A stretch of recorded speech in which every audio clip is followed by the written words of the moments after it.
of today really was starting to look at what some of the challenges are, what some of the things that people are going through right now. And people could be in all different phases right now. You have many facilities in some of the states and some areas where they've begun already to open up.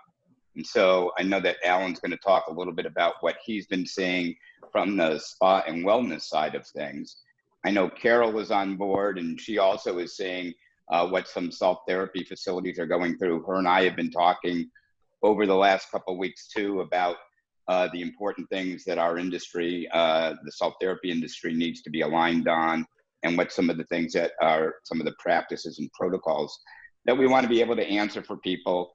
And then we also have Pilar, who's be talking a little bit about what could be some of the liability and risks. What are the things you need to know? Some things about consent forms and other things that are going on that she's been looking into and such. And then Shimon is on board also for people that have questions about some of the technical sides of information, some questions people have about UVC and disinfectants and some other things. So we've got a full range of different things. And as Dr. Laish joins the call, we want to get an update from him as one of the founding board members of the STA in terms of what he's seeing as a pulmonologist and some of the things that he's been learning in terms of COVID-19 and how halotherapy can be used to benefit people. So with that being said, Alan, I know that you're on board. I'm going to have everybody kind of just clock off their video, if that makes sense. And then Alan, I know, and then Carol will tee it up after that with you, but Alan, you know, I know that you've been out there, you've been getting information from a lot of people at various levels of the spa industry, right? You've got some of the resort and destination spas, you've got some of the day spas, you got med spas. So just curious in terms of what you're seeing and what people are kind of dealing with right now. And Leo, thanks for having me today too. As you know, I'm a big fan of everything salt and a user of salt rooms as well. So I'm always happy when we're here and we're doing this. We have 66,000 members around the globe. And this week I've got interviews lined up on everywhere from Auckland, New Zealand to New York City as people just are creeping into it. So granted, it's really early in the process, like literally a week for a lot of people. So I'm gonna give you the down and dirty as I know it, but I think there will be a way more information after the next week or two. So as you can imagine, primary to getting open is what? Clean, clean, clean. So much of this is about wipe down and keeping your facility clean and having gloves available and masks available, and how are people going to distance, and how are you managing the retail area, and what does the time frame look like between treatments, because it's probably got to be extended to allow for full cleaning and treatment rooms as well.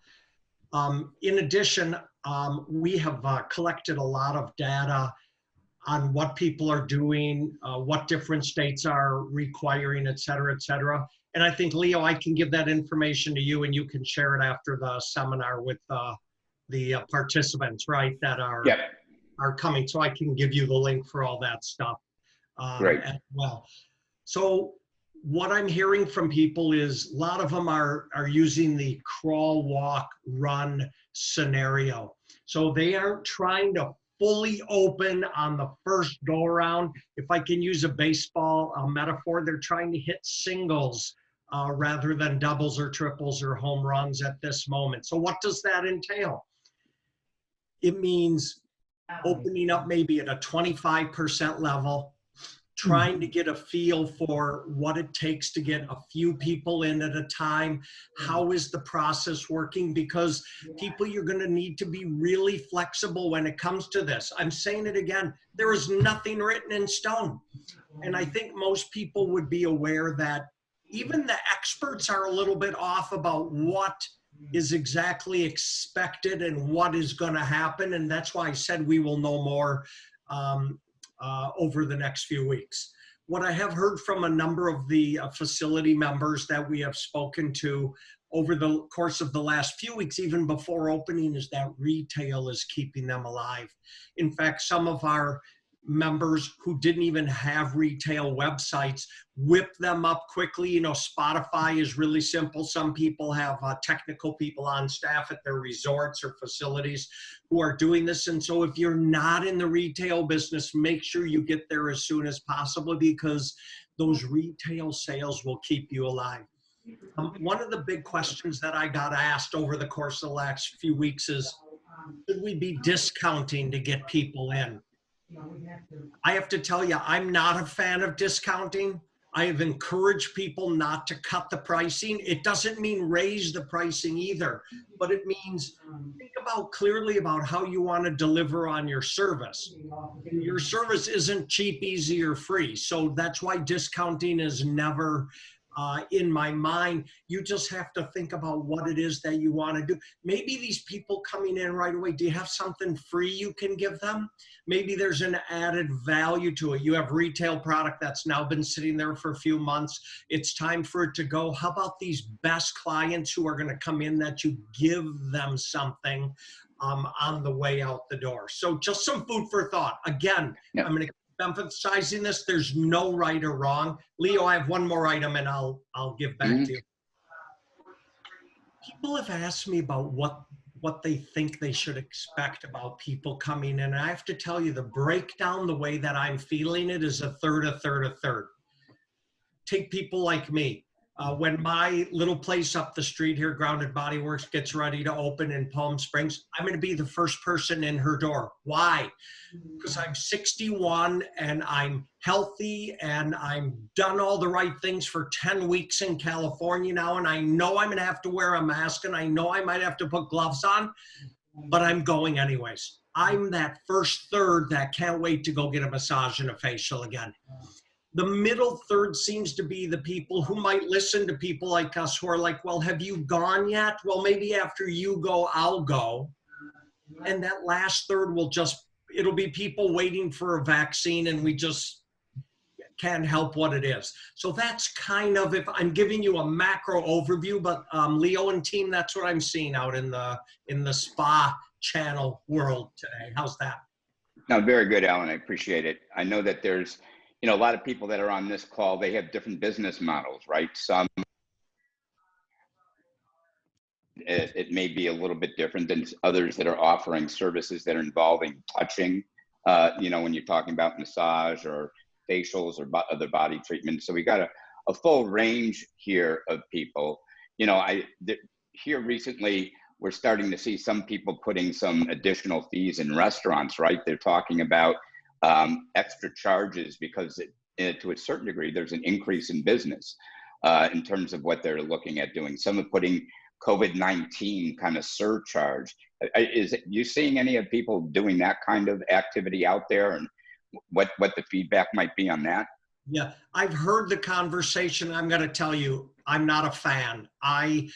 I remember when, I don't know what it was in the rest of the country, but in Minnesota, they put a 2% medical tax when you started going to the doctors, and people raised 2%, but people raised holy hell about it. Frankly, people, rather than trying to get a COVID tax, I would rather see you tighten down your menu, offer a minimal amount of treatments, do those extremely well, do the bundling of a gift with people. But people hate taxes, all kinds of taxes, but they hate extra taxes as well. I'm just not, personally, I'm not a fan of thinking that that's the answer. Yeah, no, somebody had asked that question in a chat, so I wanted to make sure that we address that.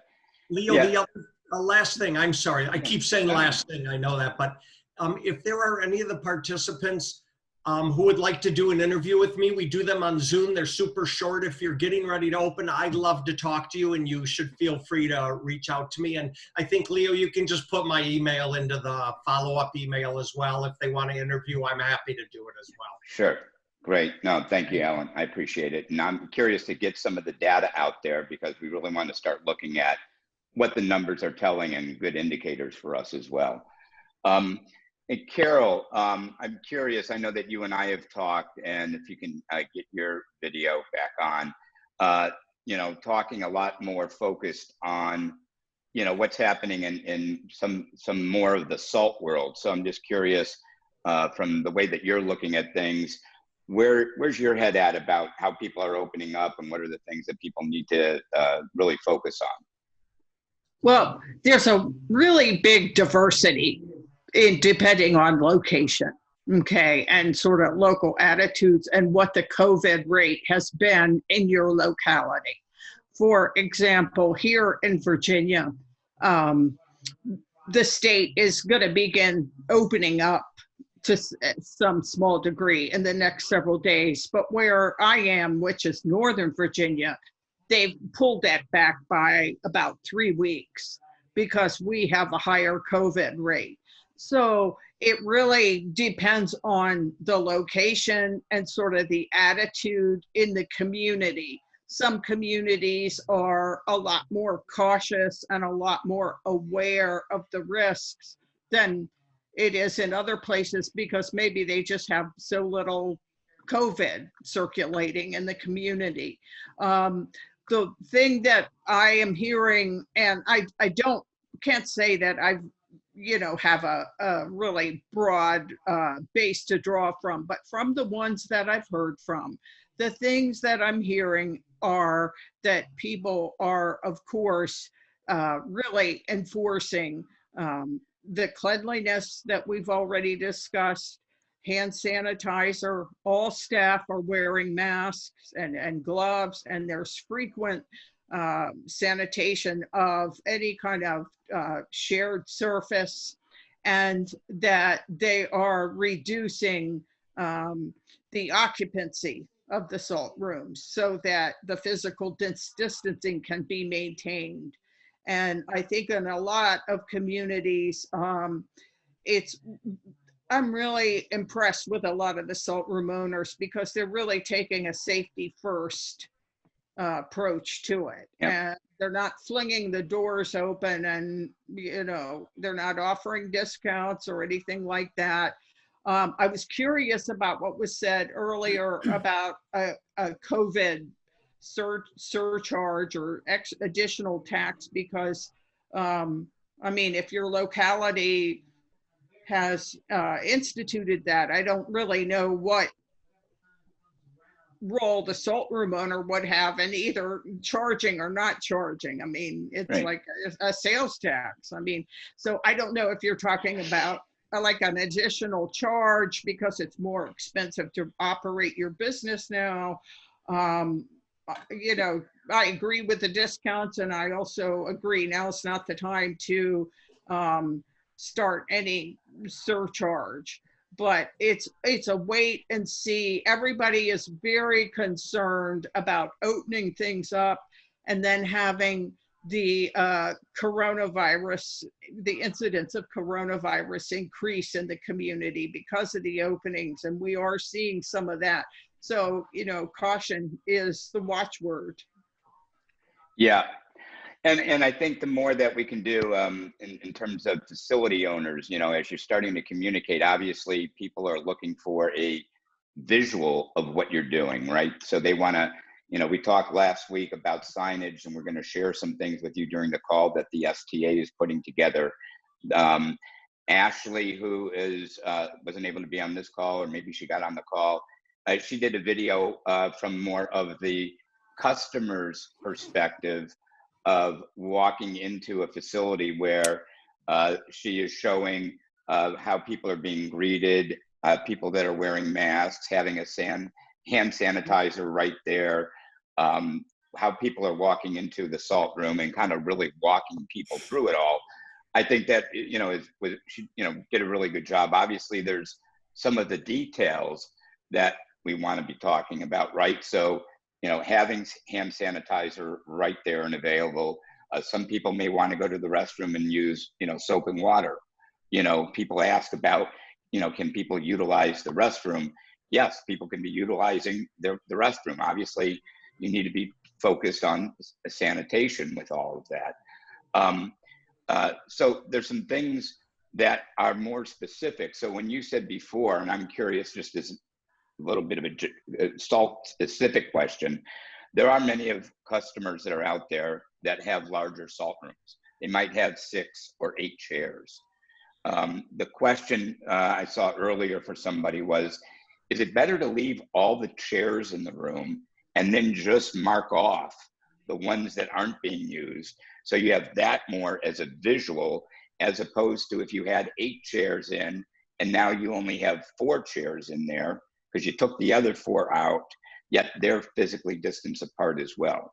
I don't know if you have heard from some of your folks about if they're doing it one way or the other, but that was one of the questions that came in.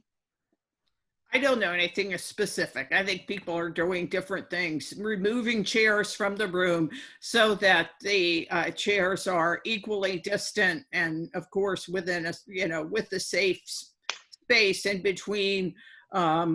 You know, another, this is just an idea, but I think that now in terms of the chair and the hygiene of the chair, now might be a good time to use washable fabric, you know, like a sheet, a twin flat sheet over Right. each chair that could be changed after each person leaves, or, you know, large bath towels, or, you know, just large towels or sheets, but some kind of fabric that could be picked up and tossed in the washing machine in between, because that, I know that from salt rooms pictures that I've seen in Eastern Europe, they do a lot of that. They just cover the seats.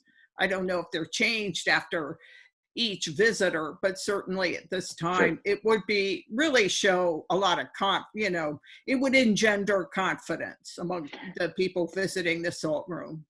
Yeah, but that also doesn't mean you still wouldn't disinfect the chair underneath them. And That's all right. of that, That's right? right. So you want to make sure that you're doing that one way or the other. I know that some people have asked about UVC lights, and I'll have Shimon answer some of that a little bit later. But to your point, you know, people are going to be doing things based on the comfort level of their folks that are customers. I do think it's important that everybody is following the CDC guidelines, and as we'll hear from Pilar soon, right. You know, that's not a negotiable. You know, if you are doing things and you're not practicing the CDC guidelines, there is some culpability and liability that Pilar will address in a little bit. But that's part of it. You know, people are wondering about wearing face masks. Customers, and the way that Ashley has it set up, and a lot of other people are coming in with their face masks on. They're wearing their face masks into the salt room. Once they get settled into the salt room, that's when they take their mask off, because you can't be breathing it in, obviously, with that. But that's the protocol that we're recommending. Absolutely. An article came out just 2 days ago. Yeah, I think it was in the New Yorker, and it showed that if everybody wore a face mask, we could just stop this so much more quickly than we are doing now. Yeah, and there is a lot of information that's out there. Keep in mind, we've got pretty much a whole pendulum of consumers, where some are out there who are so rigorous on the cleanliness and sanitation and doing things the right way. And then you've got those that are on the other side of that pendulum, where they want to exercise their freedoms and different ways of being. And as a business owner, you know, they're the ones that are the decision makers. You have the right to refuse service. You know, it could be issue if somebody's coming into your facility without a mask. And if that is your guideline, and that's the guideline of where you are operating from, that's what you need to be upholding.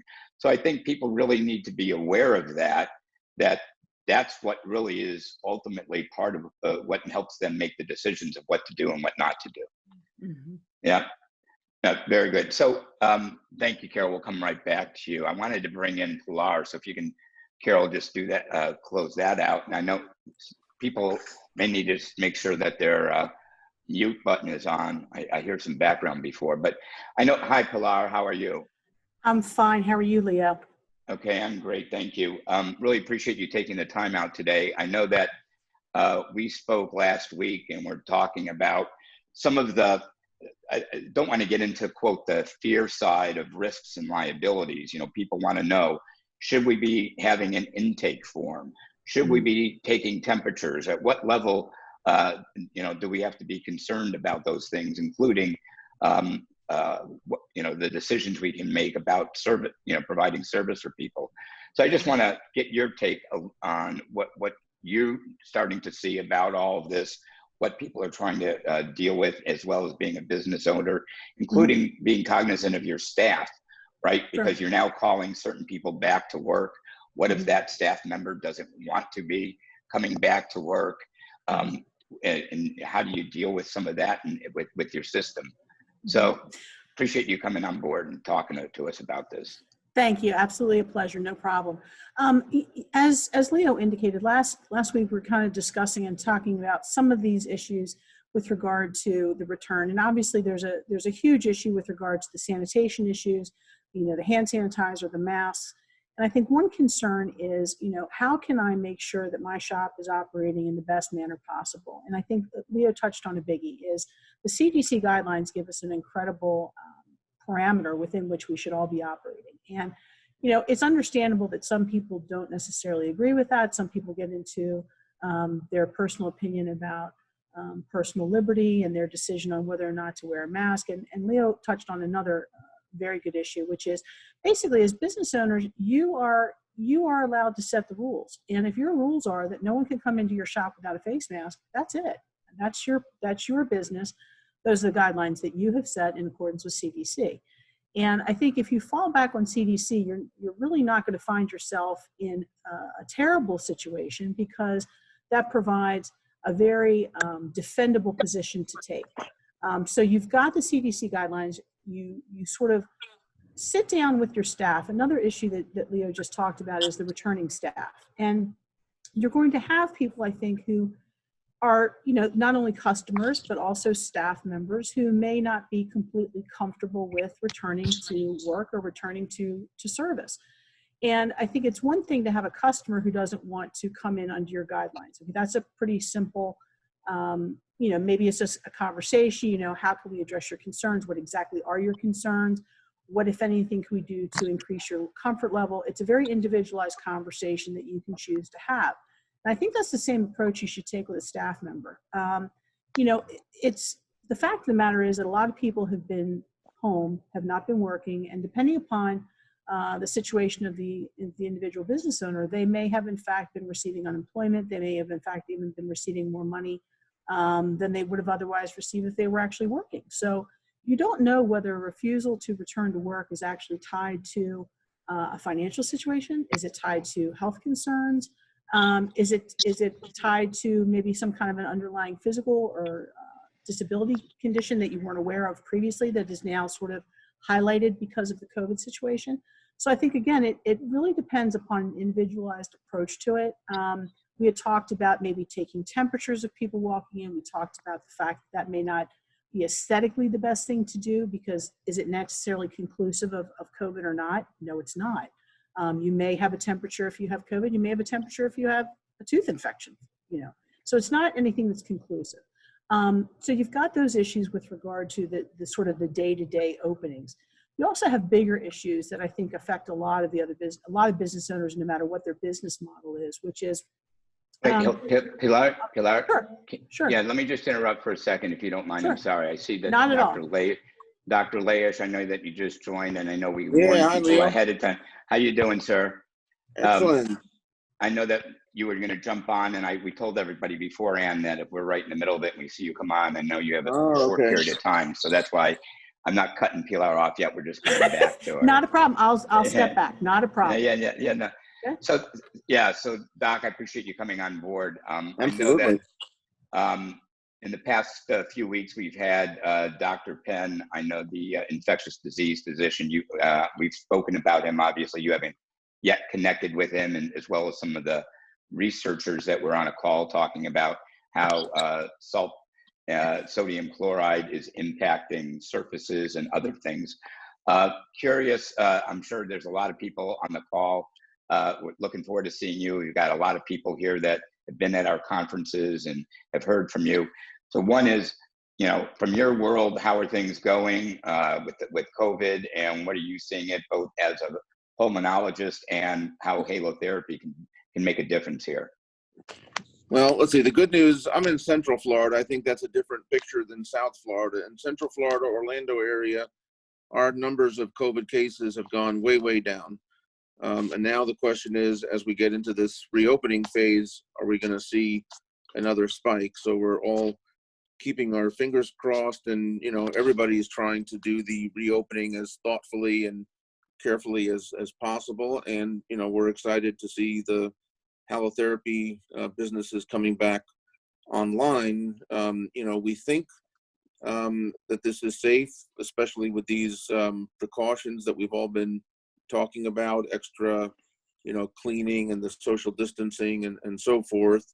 And, you know, I think every individual has to really make a decision about balancing the benefits. You know, I think most of the people here on this conference, you know, probably feel as though the benefits from the halotherapy in terms of helping with airway clearance and perhaps immune modulating effects, that hopefully that will outweigh, you know, the risks. And, you know, especially by taking these extra precautions, we can minimize these risks. You know, there's definitely the school of thought that the salt itself seems to protect, you know, from infection. And so, you know, it's hopefully an environment that's conducive to preventing spread of a viral infection.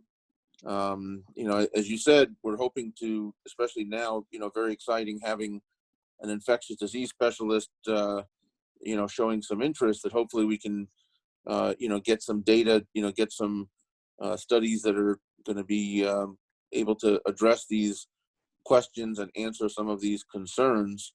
And, you know, we're definitely looking forward to collaborating to get that done.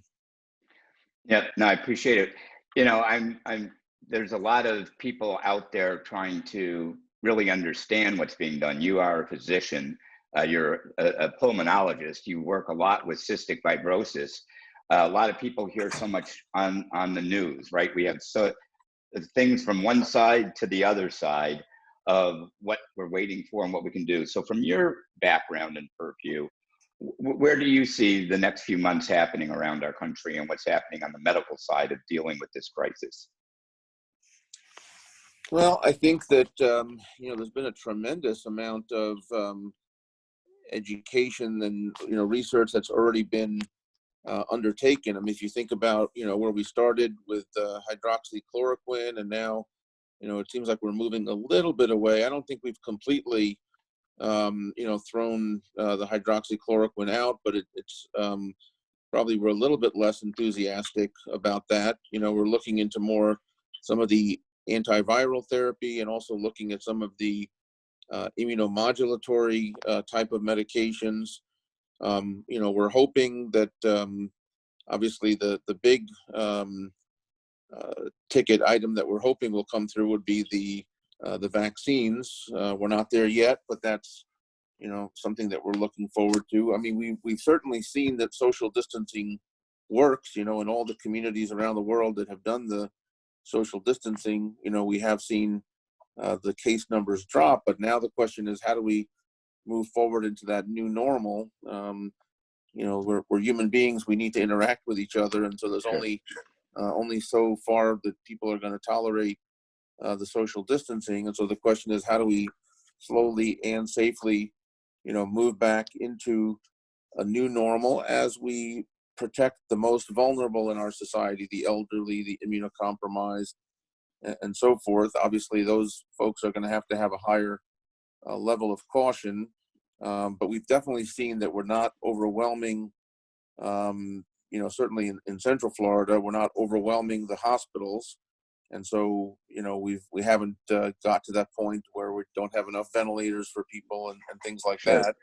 I mean, definitely, there's been a lot of advances. Initially, they were putting everybody on ventilators, even at the 6-liter mark of oxygen, and now, with concerns about ventilator-induced lung injury, we're seeing people go on ventilators, you know, later in the disease process. So I think there's been, you know, not only advances in, figuring out treatment, but also figuring out strategies for mechanical ventilation. And hopefully, we still, unfortunately, still have issues with diagnosis. We're still seeing about 30% of people that have the PCR testing can have false negative results. So that's sometimes in the hospital, we're having to do 2 or 3 COVID tests, depending upon the level of suspicion, before we're, comfortable saying for sure that somebody doesn't have COVID. The antibody test, I think, is going to play an important role, but we need tests that are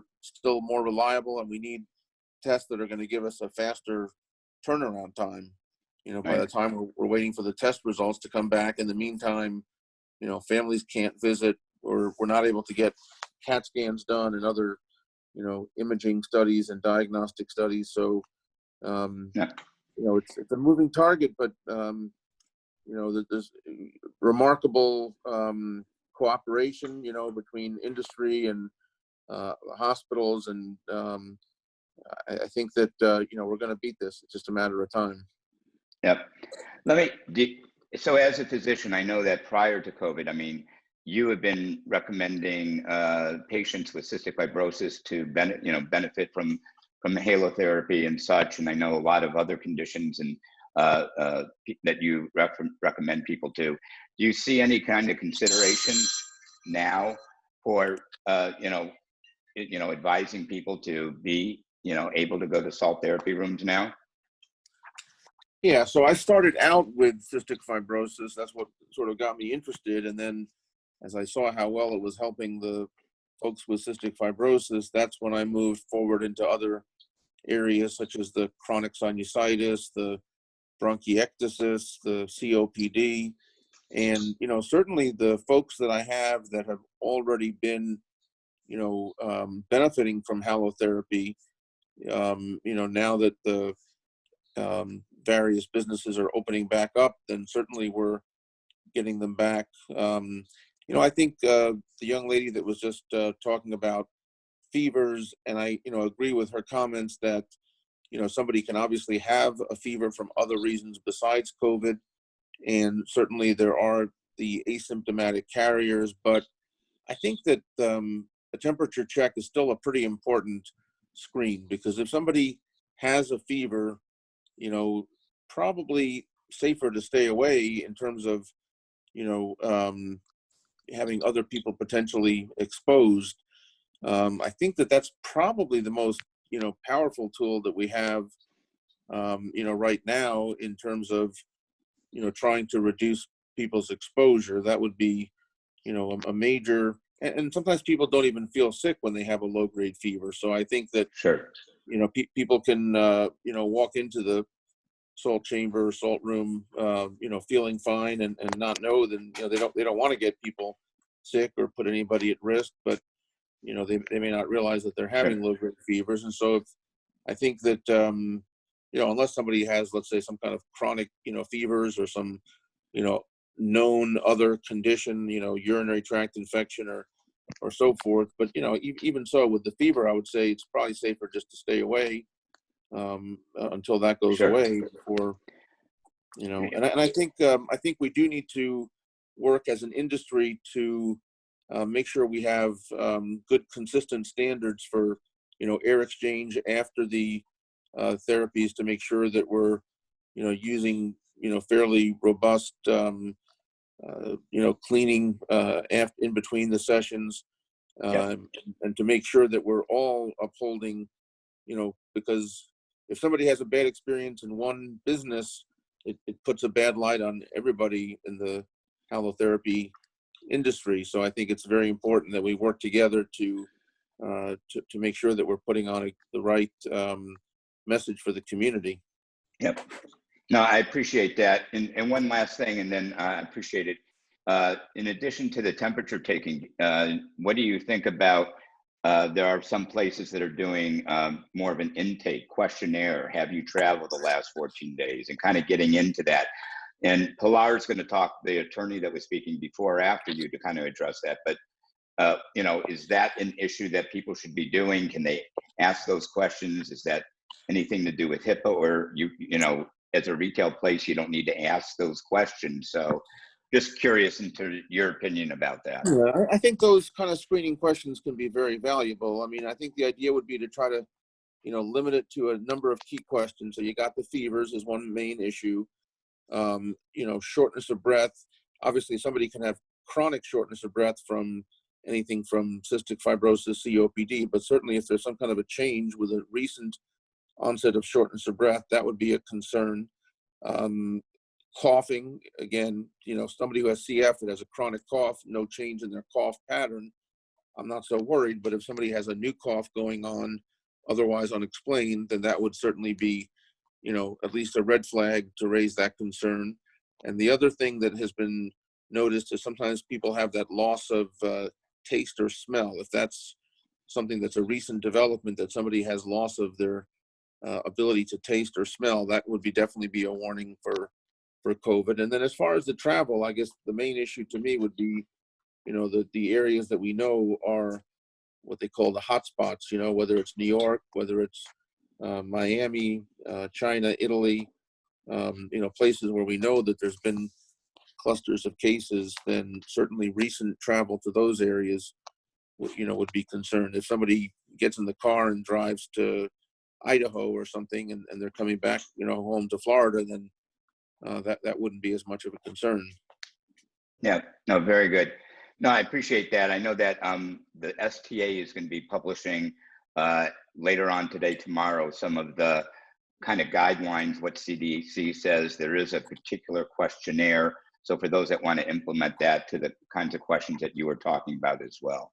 So, I think keeping it brief and, just a few bullets and, just to try to, enhance everybody's safety. I think that's the goal.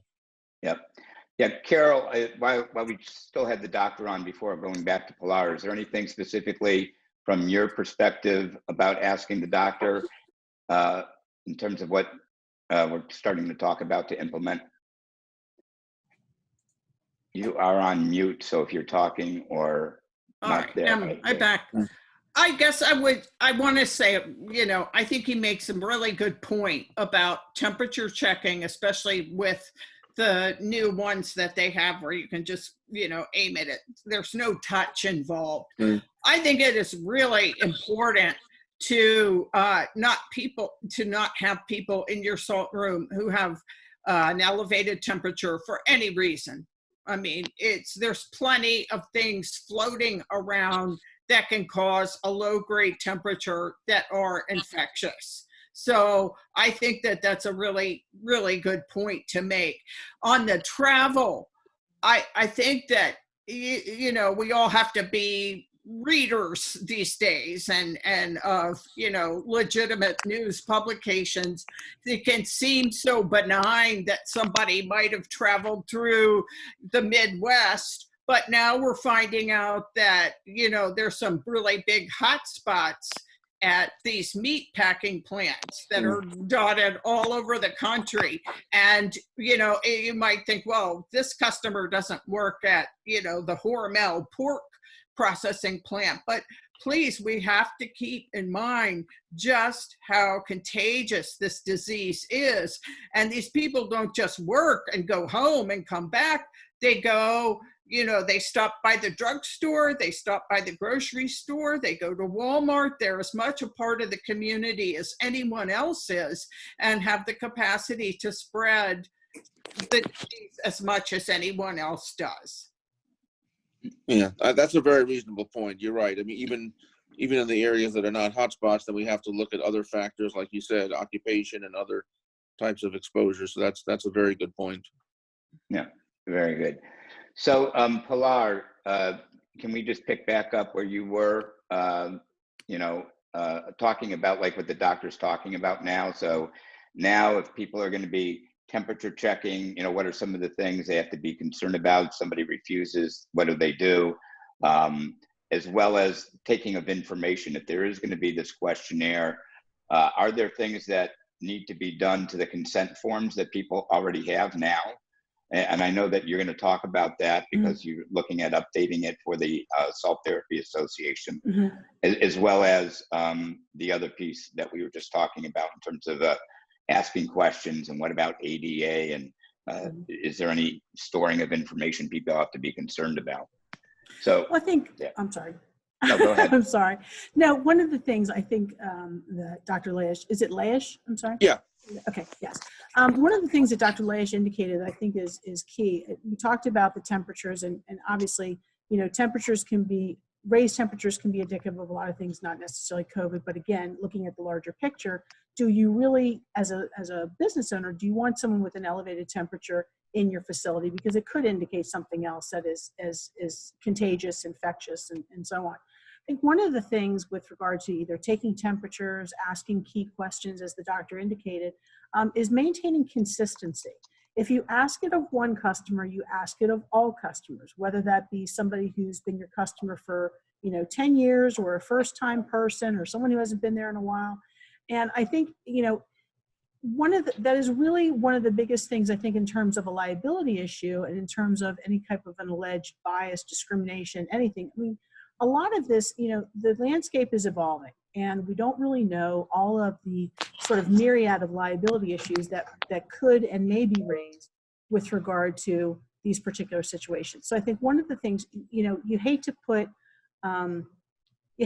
such a dark sort of wet blanket on reopening, okay? But again, as the doctor indicated, you're sort of looking at what's the overall picture, okay? The overall picture, as Alan had indicated, is a crawl, walk, run type of approach. I mean, we don't go out with 100%, you know, capabilities when we open. We sort of ramp up, and we ramp up in order to sort of stay up. And I think one of the things is with regard to forms, you know, Leo, you indicated as far as an intake form is concerned, and also as far as a disclaimer form is concerned, like the STA has. I think one of the things is to make sure, what do you as a business owner have in place currently? Okay, so what kind of practices do you have in place before the COVID shutdown? How were you operating? Okay, and I think we're trying to heighten the awareness of operations from pre-COVID, but we're not looking to sort of, you know, throw it all up in the air and see where it lands. Let's see what we have, and let's see if we can modify what is already in place. I think with regard to client intake forms, as far as the questions are concerned, in my own personal experience with going to different types of spas, medical spas and whatever, they were asking questions before this happened. So look at what you have in place beforehand, see if anything can be beefed up, and see what, if any, precautions you were taking with regard to safeguarding information. You do not want to have information that's provided by a client sort of open to, you know, public review. Okay, that's not something that needs to happen, whether it be from a right to privacy standpoint, whether it be to an ADA compliance standpoint, with regard to a liability standpoint. Safeguarding client information is, in an effective way, is arguably never going to get you in trouble. Okay, it's a matter of not safeguarding client information. So erring on the side of safety, I think, is sort of underlying all of this, is to make sure, you know, if you ask a question, taking temperatures, you know, again, that's going to be an independent decision by business owner and how they see their business model. I don't think you can go wrong by taking someone's temperature. I don't see that as going wrong. I don't see it as going wrong in refusing service to someone who exhibits different symptoms maybe that are consistent with an infectious disease, whether it be COVID or not. If they're not following CDC guidelines, I think the business owners are perfectly defensible in terms of refusing service. And I think, you know, as people are getting back into their day-to-day lives and their business, they're not going to do something to jeopardize their ramp up. So with regard to forms, I think the best thing is see what you have in place before all of this happened with regard to day-to-day operations, with regard to forms. That's sort of the day-to-day ramp up of the business. Then you've got other issues with regard to, okay, I'm falling behind on my bills. We're talking about business owners. They're falling behind on their leases, for example. They're falling behind on their payments to vendors. They're falling behind on different things that, again, are part of the day-to-day operations that aren't necessarily directly related to diseases, but they are as a result of the shutdown. So I think, again, look at what has occurred as a result of the shutdown, be it direct or be it indirect, but really try to focus on circumstances that can be addressed. So again, from that sort of crawl, walk, run approach, see what has happened as a direct result of the past several weeks. So we're talking about falling behind on payments to vendors and such. We discussed landlord tenant type of issues, even bankruptcy. A lot of people are going to find themselves in a position where they're considering either personal or corporate bankruptcies. Again, look at what the issues are that are driving you to make those type of considerations. Let's try to pinpoint them, and let's try to address them on a very sort of specific type of situation. You know, we're seeing lenders who are particularly understanding with regard to, you know, discrepancies in payment. Are they doing forbearances? Are they doing forgivenesses? So again, I think it's a really strange landscape to be dealing with. Bye, Dr. Leish. I think it's a really strange situation to have to be dealing with, but I think people know their businesses and they're going to be able to sort of raise the issues on a more individualized basis. But the fact of the matter is there's a lot of common issues. There's the liability issues, there's the consent issues, there's landlord-tenant issues, there's bankruptcy issues. And Pilar, I know that you were taking a look at the one that the Salt Therapy Association has been utilizing, and you had some comments to make. So I just wanted to let people know, those that are asking, that we will be posting that in the facility members page for the Salt Therapy Association to take a look at. Okay.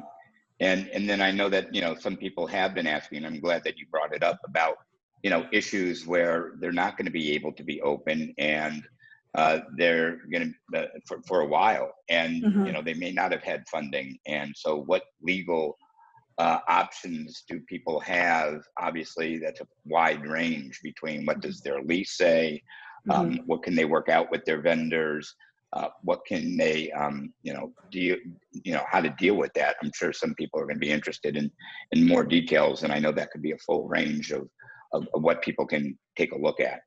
Sure. I think the first place to start is if you have a written agreement in place, be that a written lease agreement, be that a written supplier agreement, written vendor agreement, pull that out and see what it says. See what you've actually agreed to in terms of most circumstances, pre-COVID situation. So what did you agree to pay?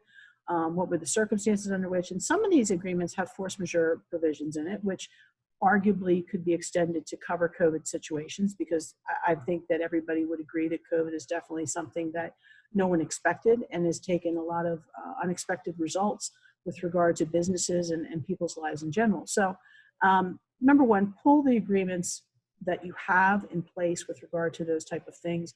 Try to pinpoint where the issues are. And I know, you know, it's very easy to fall into a situation where it feels very overwhelming and it feels very larger than life. And sometimes it's just a matter of sort of stepping back and getting a little perspective on things.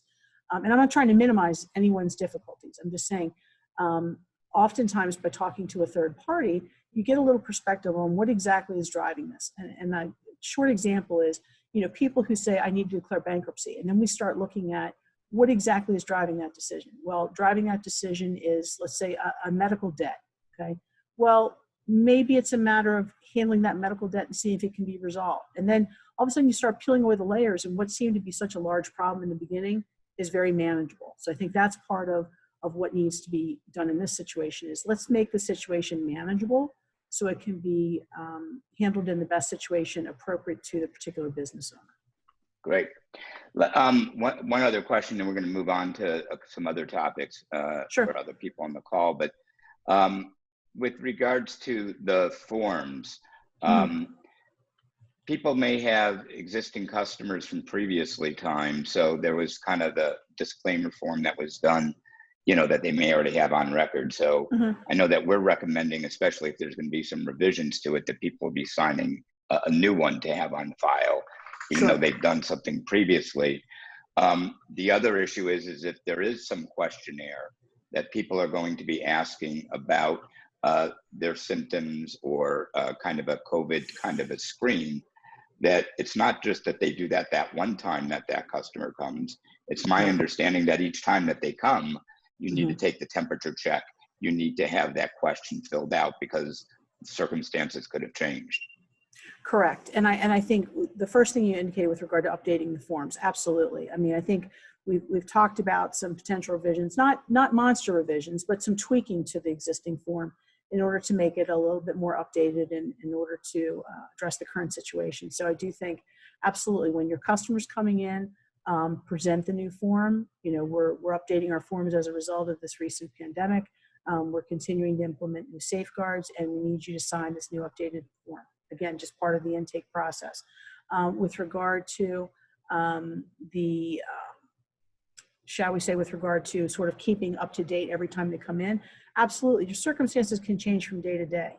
And the fact of the matter is, number one, like I said, is consistency. It's everyone who comes in the door needs to have the same treatment in the same way at the same time. And every time they come in, it can be a very short 5-minute process, but at the end of the day, it could save you a lot of headache to do that and to do it on a consistent basis. Great, thanks. And if there's some more questions, we have time at the end, we'll get to them. Otherwise, we'll do that offline and continue it. Thanks so much, Pilar. No problem. Thank you, Leo. Thank you. No, I think it's great.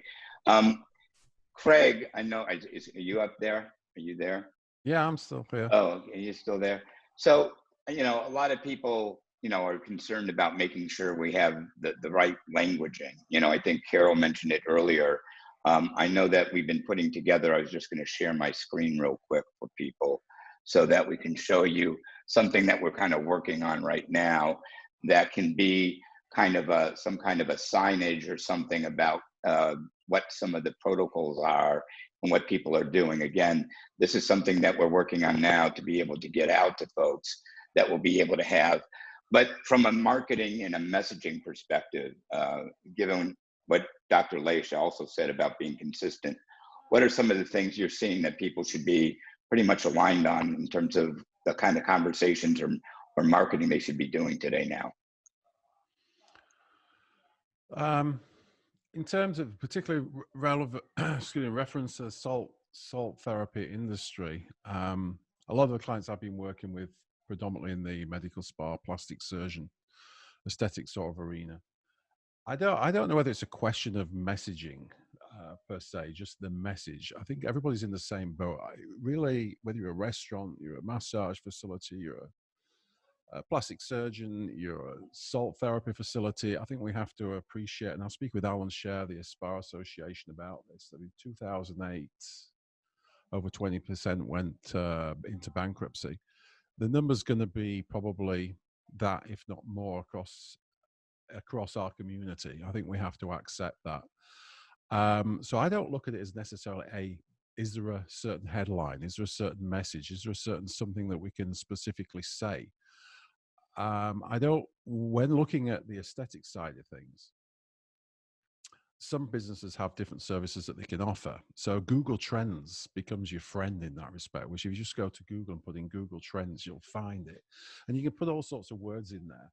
I was putting in salt therapy earlier, and I noticed that salt therapy, and I think it was in the state of Utah, was like the number one search term for salt therapy was Utah. But you go into Google Trends and you can see which services that you specifically offer and see the upsurge in people searching on Google for those types of services. So I'm always an advocate of playing into the hungry market. If you are a practice that has multiple types of services right now, have a look at Google Trends and see which one of those services has got an uptick in people searching for it and play into that marketplace. So rather than it just being a message or a headline, if you do offer multiple services, I'd look at Google Trends and see which one of the services that you offer has the highest search volume right now, and play into that. If you only do salt, so if you're a facility that only has salt therapy only, my honest opinion on this topic, knowing that a big chunk of our community is going to disappear, unfortunately, just because of the economics, not through necessarily their fault, it's just the economics of the circumstances we're in right now across every business. It doesn't matter what business you're in. You're going to see healthcare, doctors, all sorts of people go out of business. But if you just have salt therapy only, it's time to pivot. It's time to look at other services, other things that you can bring into the business that people are looking for. And then again, Google Trends is your friend. I mean, it might be just a simple case that people are just not looking for salt therapy. Unfortunately, you have to have really deep pockets to like convince people that salt therapy is your answer right now. This is what you need. And if you weren't in the community before, networking with other business owners, networking with public relations in the local area like television, radio, newspaper, magazines, you didn't have that footprint locally, then it's going to be difficult now to create that footprint right now because everybody's trying to do exactly the same thing. So it becomes more difficult to create that momentum. So I'll be suggesting, some things that you can instantly do to get the message out. Say, hey, we are still here. We are still open. There's a couple of quick things you can do. Is certainly whoever you did have on your schedule pre-COVID, I'd be reaching out to every one of those to reschedule all those prospects and clients. Absolutely. And hopefully when everybody was closed down, they were reaching out with personal video messages and personal texts. And then what leads came in through your system? If you're not tracking leads, then you're definitely in the minus. But what leads what leads came in since January? What prospects, leads came in, names, telephone numbers, emails since January? And I'll be reaching out to all those people individually. So you say something, Leo? No, how I would reboot my business with a local PR campaign. I'd reboot with speaking with every other local business owner that has a similar client to mine and leveraging their database. I would be out there. I'd be doing Facebook ads. I'd be doing Google ads. The difference of Google ads is that people who go to Google and search for what you do, they are buyers, where Facebook ads are more interruption. I would be definitely doing those two because Facebook ads and Google ads right now are cheap. They're like 50% of the cost of what they were pre-COVID. So I'd be leveraging paid media, but being smart about it and figuring out using Google Trends out of all the services that I offer, which ones are people looking for right now in volume. So I will be leveraging my existing database very hard, not just sending out an email. That's just like lazy marketing. You've got to get on the phone with every single one of them. You have to text every single one of them. You have to send a direct mail piece out to every single one of them multiple times, over and over and over till they buy or die, literally. These are just the circumstances you're in. You cannot be lazy in your marketing whatsoever.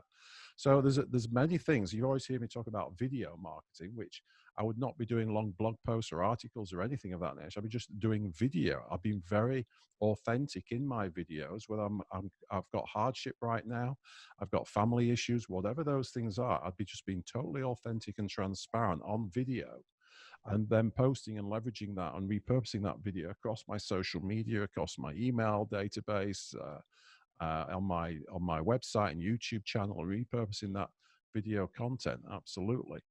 So these are some things that you can instantly do. I think you have to face reality that you've got to figure out and pivot. I mean, if you are just a salt facility alone and you've tried absolutely everything else, you may have to look at what other things can you bring in that you can leverage to the local community. Yeah, Craig. Yeah, and I think also though, and you and I have spoken about this, I think it works also on the other side, as we've spoken with Alan. There's a lot of spas, a lot of people that might have, one salt room and they have all these other treatment rooms or other things that they're doing, where many of them are looking at how they can expand part of even their salt therapy treatments that they're providing. Because for a lot of folks, a lot of the feedback is because COVID-19 has gotten the attention in our face all the time and about respiratory, there is some ways of reaching out to new folks, to a different audience, where we are promoting respiratory wellness and hygiene. We're talking about, as Dr. Leish mentioning, about strengthening the immune system. And quite frankly, what we don't often address in the salt therapy industry, but it's a benefit, is the ability to really take care of the emotional well-being. People going into an environment, unplugging, taking a breath, being able to really focus is great for the kind of stress and anxiety that we have. And so there are some ways, I think, that they're also to go out there and be communicating, given where people's heads are at. Yes, that's what you're referring to as language, you know, in Yeah. terms of what is that messaging that to convey out there. The best messaging is to video testimonial, you know, to hit on those the points that Leo has quite rightly said in terms of messaging. I've been giving you some strategies, but that, you know, they're quite right. I think you should, if you're in the salt therapy business right now, know what that messaging is. You know, boosting immune system, helping with respiratory issues, well-being, relaxation, better sleep, all these stuff. I mean, the STA have a gazillion cards on the topic, so you should all know what the benefits of salt therapy are. And touching on those points, absolutely. But the best way that the business can leverage is through social proof, which is just getting an insane number of video testimonials of people raving about all the different results they've had. And you've got to each one of the results or benefits that people get, you have to put into buckets. So then you end up with just these overflowing buckets of different results. And if you've not been doing that, I've been trying to tell people to do that for the last 6 weeks. Everybody's been closed. Get as many, go back to all your evangelists, all those people that just rave about everything that you do, and get video testimonials from them, and then just leverage that in your reopening marketing. So that overwhelming amount of social proof with the headline of respiratory health, immune boosting, and all these types of words that you can use, it's just the sheer volume of that makes people think, well, if all these people say it's good, it must be good. Yeah, and that's, I think, what Alan was talking about. You know, you have this whole first wave of people that are going to be going back to spas and salt therapy facilities and doing these kinds of things. And so being able to utilize that information, get the videos, get the testimonials right when it's happening, and then leverage that makes that second wave of people of what's going to come in, people hearing about it, seeing people doing it, the more see, feel, touch around that. So right. hopefully for those people that are still closed, if you still got 1, 2, or 3 weeks that you're going to be closed, get on the phone to everybody that are evangelists that just rave about you, and get video testimonials from them. It's the number one strategy, that you just literally put all this testimonial in front of people, or get them to leave reviews on the main review sites, your Facebook page, Facebook, Google My Business, Bing also have maps, and Yelp. Those four main review sites will help tremendously. Yeah, I know that. And Carol, I know that we spoke not that long ago, and I think it was on the first call that we had, where we really talked about, as an industry, not just especially now with COVID, but as an industry, how we can start really compiling a lot of these testimonials to really build a case and the validation for all of this. So I know that's something that we've been talking about, how to do that, not just around COVID-19 and people going back, but how we can keep collecting that type of information. Well, it's interesting as well, because YouTube is just open source, so anybody can take the YouTube video and leverage it as as their own. I mean, salt therapy results, the candid, authentic testimonials that anybody has given from any location in the country, and they've uploaded it to YouTube. I would take those and I'll put them on my own website. I want to see a page that you just scroll and scroll and scroll with your phone. You know, you just scroll and scroll and scroll, and you just see page after page of video testimonial. Go out there and find 50 or 100 or 200 of them, of other people that they're still human beings who have had halo therapy or salt therapy treatments. Their results are, they are their results. Okay, they may not have been your client, but so what? If they're on YouTube, leverage it. Yeah, very cool. I mean, all right. So I know it'd be nice that the association ultimately pulls all those together as well. It's just a research job, but they are out there. There are a lot on the websites as well. Yeah, very good. Thank you. So I know, Craig, I haven't been looking. I don't know if you've been looking at some of the questions, if we've been answering everything for people and such. I know that there was a question earlier, and I want to get Shimon up online about the. Now we're just kind of bouncing around here, the UVC lights. Somebody had sent in a question about UVC and about doing it on their surfaces inside the salt room. So what would you say about that as a practice or a protocol, and what do people need to be aware of? So the UVC does work. If you get specifically UVC lights, regular UV won't work to kill germs. UVC does kill germs. The important part to know with UVC, as someone I see mentioning on the side about cancer, UVC is dangerous. It kills germ cells, coronavirus cells, and then it also can damage human cells. Any skin exposure to UVC light can cause sunburn, or you're risking skin cancer. Same thing with exposure to the eyes. It can result in temporary loss of vision, and then prolonged exposure can be permanent. So it is dangerous to use it. There's three main ways to go ahead and use UVC. The basic reason why people are using it, one is they put it inside their air handler in the HVAC system, and what that does is it kills any mold or any germs that's passing through the AC duct. That's not exposed to humans because it's buried inside the system, so that will work to clean the air as it's passing through the AC system. Other people do an upper ear UVC light. That's a UV light that is above people. So let's say 7 feet up in the air in the room, it disinfecting the air above people. And then the theory is that as the air circulates, it's disinfecting the air throughout the whole room because part of it passes through that upper ear area.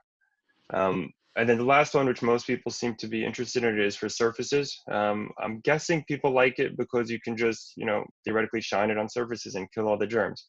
The thing to be aware of it, if you're trying to use it that way, there is specific distance you have to have it from the surface, and there is as well a specific amount of time the surface has to be exposed to the light. So if you're going to rely on it for disinfecting your surfaces, be aware of what you need to do for it.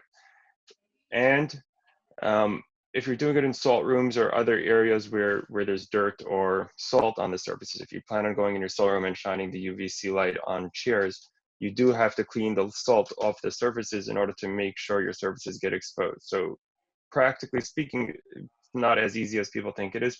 If you're going to go into your room cleaning all the salt off your chairs, you might as well purchase properly disinfected instead of, holding the UVC light, risking all the negative effects and possibly not doing it effectively. And again, because of the danger involved in it, holding the UVC wand and you're risking it. When the standard processes for using UVC, they suggest you put it in the room and then you go out of the room and you operate it remotely. That way you don't have anyone being exposed to it. So theoretically, UVC works and it kills germs. Practically speaking, it has very limited applications, and it's not the most efficient way to handle viruses and germs. Great. So and just so I'm kind of clear, a couple of questions. So one, if you did bring in a UVC inside of a salt room and it's after a salt session, you've got salt dust everywhere. So basically you have to wipe down all the chairs and then you would take the UV wand if you had one, or turning it on inside that room. It's not going to cut through that salt. Correct. So anything that blocks the rays. So if you have salt on surfaces, you're going to have to clean the salt off. If they're dirty, you have to clean that off before you use the UVC. Yeah, gotcha. And then I know we heard on the last call that we had with Braden, where also people are asked about, the floor salt and such. And so I know, from the evidence that's out there in the studies, what can you say about what we've learned from Braden and what, viruses do when they come in contact with salt?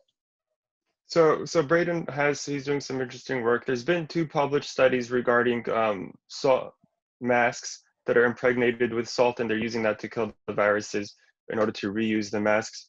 So there are 2 studies done on that, and they found that in a very short amount of time, the salt actually destroys viruses. The mechanism is the droplets that contain the virus, they contact the salt dissolves into the droplet, and then as the salt recrystallizes, it actually ruptures the virus cells. And they're using this with enveloped viruses, viruses that have a lipid layer surrounding it. The salt recrystallization will destroy that layer and kill the virus or deactivate it. So Braden up in, I believe is in Canada, he's been doing a lot of research on salt surfaces by coating surfaces in salt or creating surfaces out of compressed sodium chloride. They have door pushers like to put on your door for people to contact. They've been doing a lot of research in it, and they found that it's, I believe on the website they published it in a matter of seconds. It deactivates most of the viruses, 90-something%. and they're doing research specifically on coronavirus. And based on what he said in his last call, it does seem to be very promising for coronavirus, and the salt does deactivate the viruses very quickly, much quicker than copper or any other surfaces. Great. Thanks. All right, so Craig, I don't know if there are any more questions. Carol, if there's anything else to add, or Pilar, as we're looking into winding things down. Just one thing. Yeah, just Okay. one. There you go. I think that, enough information has come out in the last few weeks that we need to consider this virus as being, a threat to all age groups.